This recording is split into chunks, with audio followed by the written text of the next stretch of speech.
नमस्कार. चला, आज एका खूपच रंजक प्रवासाला निघूया मुलांच्या मनाच्या जगात.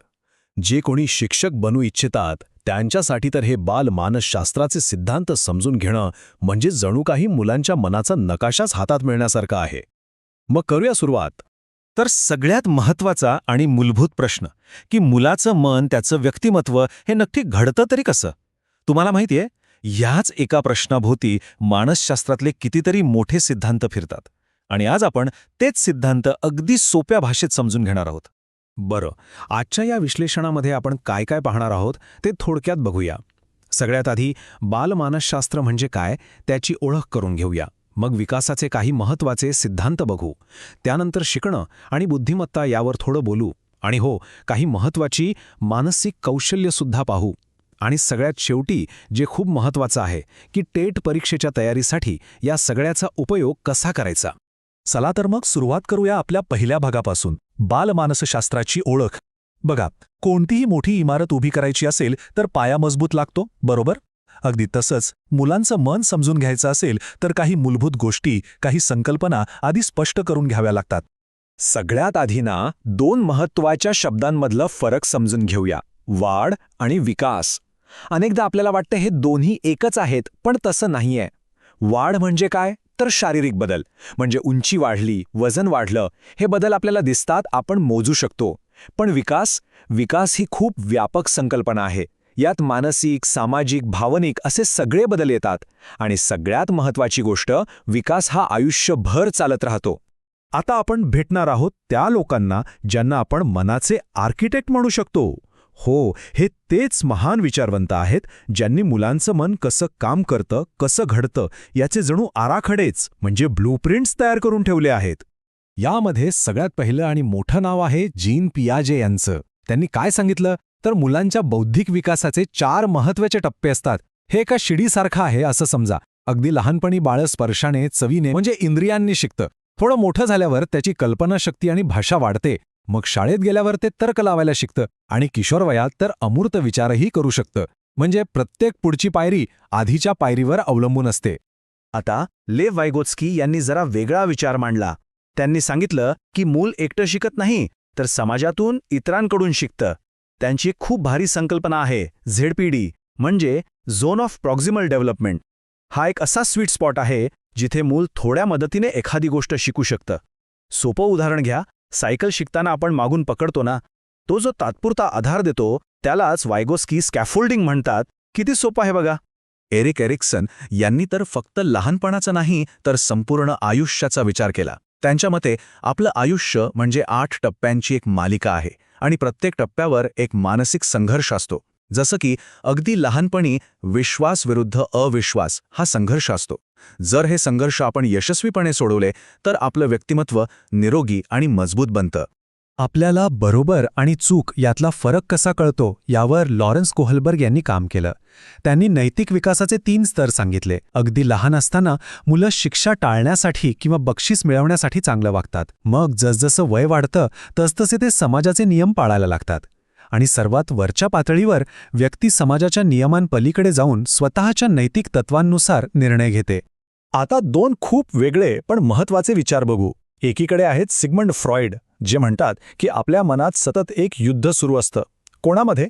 तर आपल्या मूलभूत इच्छा, आईड, वास्तव, इगो आणि आपले आदर्श, नैतिकता, सुपर इगो यांच्यात. आणि दुसरीकडे आहेत अल्बर्ट बँड्युरा. ते म्हणतात की आपण बघून शिकतो, अनुकरण करून शिकतो. त्यांचा बोबो डॉल प्रयोग खूप प्रसिद्ध आहे. आणि हो, त्यांचा सेल्फ एफिकेसीचा सिद्धांत म्हणजे स्वतःच्या क्षमतेवरचा विश्वास हा यशासाठी खूप महत्त्वाचा आहे. आता वर्तनवाद्यांकडे वळूया. या लोकांचं म्हणणं होतं की आपलं वर्तन हे आपल्या आजूबाजूच्या परिस्थितीवर अवलंबून असतं. इव्हान पॅव्लॉव्ह यांचा तो प्रसिद्ध प्रयोग आठवतोय ना, घंटेचा आवाज आणि कुत्र्याच्या तोंडाला पाणी सुटणं. B.F. स्किनर यांनी बक्षीस आणि शिक्षेचं महत्त्व सांगितलं. तर एडवर्ड थॉर्नडाईक यांचा परिणामाचा नियम सांगतो की ज्या वागण्याने चांगला परिणाम मिळतो तेच वागणं आपण परत करतो.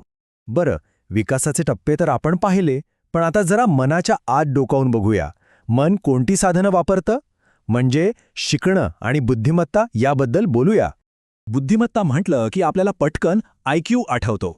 पण हॉवर्ड गार्डनर यांनी एक खूप इंटरेस्टिंग गोष्ट सांगितली. ते म्हणाले की बुद्धिमत्ता काही एकाच प्रकारची नसते, तर तब्बल 8 प्रकारची असते. कोणी भाषेत हुशार असतं, कोणी गणितात, कोणी खेळात, तर कोणी संगीतात. म्हणजे प्रत्येकजण कोणत्या ना कोणत्या तरी बाबतीत स्मार्ट असतोच. आता पटापट काही इतर महत्त्वाच्या मानसिक कौशल्यांवर नजर टाकूया, जी मुलांच्या यशासाठी खूप गरजेची आहेत. कोणती आहेत ती? प्रेरणा, स्मृती आणि सर्जनशीलता. प्रेरणा कुठून येते यासाठी अब्राहम मास्लो यांचा गरजांचा पिरामिड समजून घेणं खूप महत्त्वाचं आहे. ते काय सांगतात की आधी पोटापाण्याच्या आणि सुरक्षेच्या गरजा पूर्ण व्हायला हव्यात. त्यानंतर प्रेम, आपुलकी आणि सन्मान येतो आणि मगच व्यक्ती स्वतःच्या विकासाचा विचार करू शकते. विचार करा, उपाशीपोटी मुलाचा अभ्यासात लक्ष लागेल का? नाही ना? शिक्षकांसाठी हे खूप महत्त्वाचं आहे. आता एक इंटरेस्टिंग संकल्पना आहे गेस्टाल्ट सायकॉलॉजी. यांचं एकच वाक्य लक्षात ठेवा, पूर्ण हे त्याच्या भागांच्या बेरजेपेक्षा नेहमीच जास्त असतं. म्हणजे काय? एखादं गाणं घ्या, ते फक्त 7 सूर नाहीत, तर एक संपूर्ण अनुभव आहे. तसंच वर्गात शिकवताना नुसते तुकड्या तुकड्यात माहिती देण्यापेक्षा त्या विषयाची एक मोठी संपूर्ण कल्पना दिली तर ते जास्त प्रभावी ठरतं. चला, आता आणखी 3 आवश्यक कौशल्यांबद्दल पटकन जाणून घेऊ. एक आहे स्मृती, म्हणजे आपली आठवण ठेवण्याची शक्ती.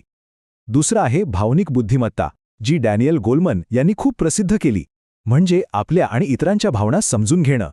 आणि तिसरं सृजनशीलता, म्हणजे काहीतरी नवीन, वेगळं, चौकटीच्या बाहेर जाऊन विचार करण्याची क्षमता. चला, आतापर्यंत आपण जे काही पाहिलं, जी काही माहिती घेतली, ती टेट परीक्षेच्या तयारीसाठी कशी वापरायची हे समजून घेऊया, कारण शेवटी तेच महत्त्वाचं आहे. वर्गात मूल्यांकन म्हणजे असेसमेंट 2 प्रकारचं असतं, एक फॉर्मेटिव्ह आणि दुसरा समेटिव्ह. गोंधळू नका, अगदी सोपं आहे. फॉर्मेटिव्ह म्हणजे जे शिकवताना सतत चालू असतं, जसं की एखादी छोटी टेस्ट किंवा तोंडी प्रश्न, यातून प्रगती कळते. आणि समेटिव्ह म्हणजे जे शेवटी होतं, जसं की आपली 6माही किंवा वार्षिक परीक्षा, ज्यातून अंतिम निकाल कळतो. आता ब्लूम्स टॅक्सॉनॉमी हे शिकण्याच्या वेगवेगळ्या पातळ्या दाखवतं. सगळ्यात खालची पातळी म्हणजे फक्त माहिती लक्षात ठेवणं, मग हळूहळू ती माहिती समजून घेणं, वापरणं, तिचं विश्लेषण करणं आणि शेवटी नवीन काहीतरी तयार करणं. शिक्षकांसाठी ही खूप उपयोगी आहे, कारण याच्या मदतीने ते मुलांना विचार करायला लावणारे प्रश्न तयार करू शकतात. आणि आता एक सगळ्यात महत्त्वाची टीप, एक एक्झाम अलर्ट समजा. टेट परीक्षेमध्ये हमखास प्रश्न कसा येतो माहिती आहे? शास्त्रज्ञ आणि त्यांचा सिद्धांत यांची जोडी लावा. त्यामुळे कोणत्या विचारवंताने नक्की कोणती संकल्पना मांडली हे अगदी पक्क डोक्यात फिट करून ठेवा. म्हणजेच या सगळ्या चर्चेचा सार काय? तर एकच, अभ्यास करताना कोणत्या थिअरीसने कोणती थिअरी दिली हे पक्क लक्षात ठेवा. ही जोडी विसरला तर गडबड होऊ शकते. खरंच सांगतो, हीच सगळ्यात प्रभावी स्ट्रॅटेजी आहे या भागासाठी. आणि जाता जाता एक प्रश्न तुमच्यासाठी सोडून जातो.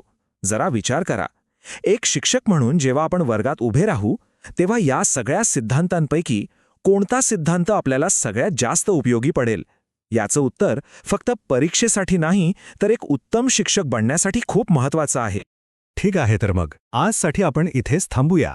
पण एक गोष्ट लक्षात ठेवा, मुलांचं मन समजून घेण्याचा हा प्रवास कधीच संपत नाही. त्यामुळे शिकत रहा, नवीन गोष्टी शोधत रहा. लवकरच पुन्हा भेटूया.